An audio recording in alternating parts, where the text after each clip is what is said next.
Today, ladies and gentlemen, I'm going to reveal to you how the rich operate in Canada through corporations, as we're going to take a look at the corporate tax rates versus personal income tax rates, how within a corporation you can take advantage of incredibly luxurious trips. We can talk about buying vehicles, food, many of your expenditures that you can severely reduce your tax rate on by operating it within a corporation. Then we're going to talk about investments, obviously how you can utilize investments, stocks, real estate, other investments through a corporation, and what benefits come from doing so. Now, this is a conversation you can appreciate. You're not going to find a lot of knowledge about this on YouTube. I've dug around for it, and it seems like this is one of those hidden things from society that I think are very life-changing and profound as your financials and your income evolve over time. So that is a conversation you can appreciate. In return, I simply ask that you hit that like button. But the first thing we have to understand is how much Canada taxes corporations, and this is based off where you live provincially, and we're not going to really focus on the provincial side of it, even though it's very low. We have to look at the federal and provincial. So we see that in the general bracket right here. So we're going to take a look at the 2022 corporate income tax rate general for Ontario. And I think Ontario is a great place. It's one of the lowest tax rates next to Alberta. Quebec is relatively cheap as well. And just getting into this, it's 11.5% on the first $500,000 earned. Do you know how insane that is? Let me just put it in perspective how insane that is. So for every $100,000 you make in a corporation, you're only taxed on $11,500 of that. That's what you're paying. Keep in mind that if you're operating your business solely in Canada, you're providing services and goods, you're going to have to charge HST, GST, that's around 13%. So you're more or less looking at about a 24% tax rate if you're including the GST, HST. But if you're like me, you might operate globally, which means you have US income, European income, and that all gets deduced down to the basic general tax rate of 11.5%. So that's the real gem if you can operate with some foreign income as well. But if we compare this to personal income tax, guys, this is where your mind is absolutely going to get blown, because if you're making upwards of $13,000 to $45,000 a year, you're taxed on 20% of that. Do you know how crazy that is, that in the corporation you're only taxed on 11%? So you're almost double the amount of taxation on such a little amount of income versus corporate versus income, right? Personal income. And then as your personal income scales, let's say you're making upwards of $100,000 a year, anything above $150K, you're taxed on 44 to 51% of that, which is just insane. I mean, that's the tax rate, 51% on anything over $220,000. So minus that 11% of the corporate tax rate, that means there's a 40% tax savings on anything over 200K, upwards of that $500,000 the government allows in a corporation. That is just unbelievable to try and comprehend about how screwed you're getting over working as an employee at a basic job, and this is what they're taxing you on, which is just absolutely nutter to me. Like, this is just ridiculous, right? So let's talk about how these rich people in their corporations use that money now to travel. They don't pay themselves, because that's what I'd recommend, is do not pay yourself through a corporation. I'm going to talk about how to set this up in a manner from a personal working circumstance and how I've done it.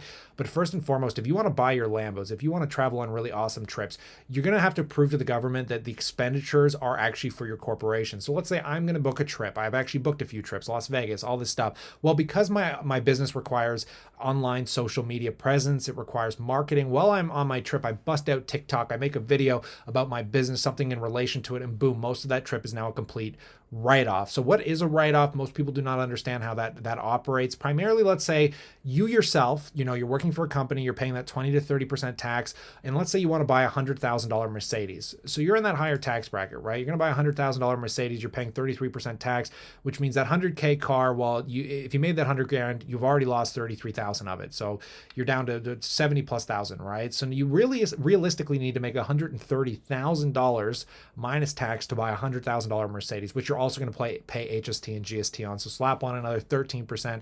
You're losing a huge portion of that car's value to the government.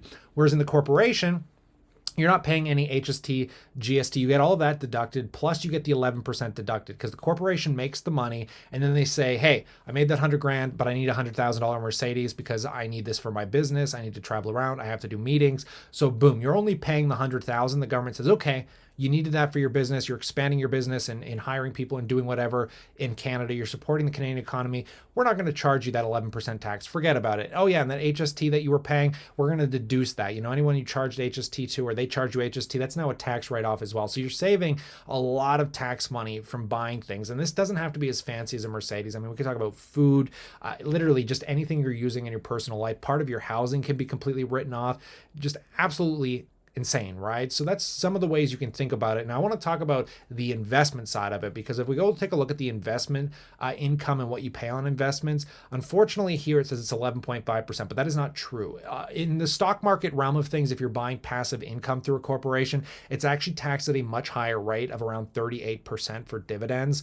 Whereas in your personal name, let's say we'll talk about the TFSA and RRSP in a second, but let's just say you're buying dividend stocks, Canadian dividend stocks in your personal accounts that aren't tax efficient, you're only really going to be taxed about 15% on those dividends, because the Canadian government says, hey, if you're buying Canadian businesses, we'll give you a tax deduction, so you only pay 15%. So it's deduced against your personal income. Pretty good, right? However, in the corporation, they're like, well, you're already paying tax deductions and now you're getting passive income, so we're going to tax it at a bit of a higher rate. But the reason you'd want to own a portion of your investments in a corporation is because, first and foremost, liability. If I have an accident, if I kill somebody in a car or whatever, somebody's going to sue me. They can't come after what's in that corporation, right? And let's say you don't get along with your wife. You go through a divorce. Well, she can only take half of what you own, but not half of the corporation either. Canada's pretty good that way, so you can kind of sever some of your investments into the corporation. But let's say you love your wife and you love your family and you want to leave them some wealth when you pass away. Well, obviously that gets very convoluted. With personal investments, they have to be sold, they have to be transferred, whereas within a corporation, I can just make my wife the successor to the business in the amount of shares that I hold. So she'll take over the share ownership. They won't have to sell any of the investments, and she just purely takes over the business. So everything kind of remains the same. That's some other benefits that come with having some of those investments within a corporation. So I've done this personally. I've talked about my corporate investment account. You guys can kind of see it here. I'll just give you a quick briefing overview, but how I've set this up to take advantage of everything, because unfortunately doing one or the other, just personally making income at a business, working as an employee, that's not great all around, but also just being fully incorporated, because if you hide all your money in a corporation, you don't really pay yourself out of that corporation. You can't really show that if you're trying to apply for a mortgage and all that stuff. The bank doesn't care what your corporation makes. They only care what you get paid. So what you kind of have to do, and this will be a lot easier if you're married, but let's say you're in my situation, you're a single guy, what you want to do is find some kind of employment income, something you enjoy. Use that money to kind of just live your personal life. If you're looking for a line of credits, building a credit line, you're going to want some kind of employment income, okay? And then from the corporate side, what you want to do is start a side hustle. So let's say, window washing, social media, dog walking. You want to try and build up a corporation that's making you 20 to 50K a year. If you can get to those minimums, all of a sudden it becomes worth doing that and leaving the money within the corporation and investing it through the corporation. If you can sever those two parts of your life, you're going to be in a good situation, because with the personal income, you can take advantage of the TFSA, which is, before doing anything, I always recommend maxing your tax-free savings account, because that is perpetuated tax-free income in perpetuity for the rest of your life. So get the TFSA max with your personal employment income.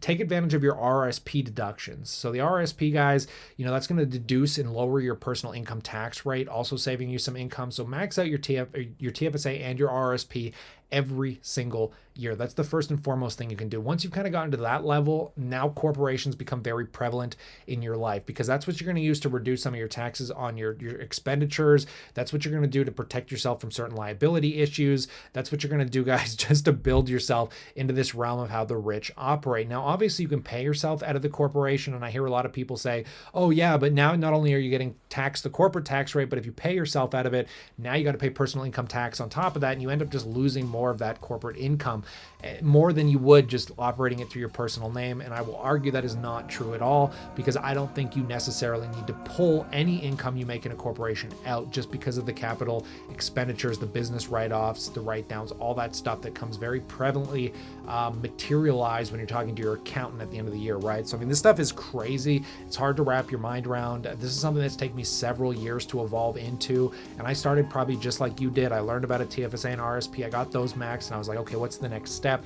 What's the next step? And I feel like I've reached the top of the ladder at this point, and now I'm more or less just focused on, making as much money as possible through the corporation, and obviously maximizing my employment income where prevalent to keep my tax advantaged accounts as maxed as possible every single year. Now, I want to pass the question off to you at this point, guys. If you know anybody that's wealthy in Canada, I highly recommend bringing these conversations up, learning how this stuff operates, because it is truly life-changing. And I want you to tell me what you think about all this in that comment section below. But stay cool, stay awesome, and as always, I look forward to catching you in the next one.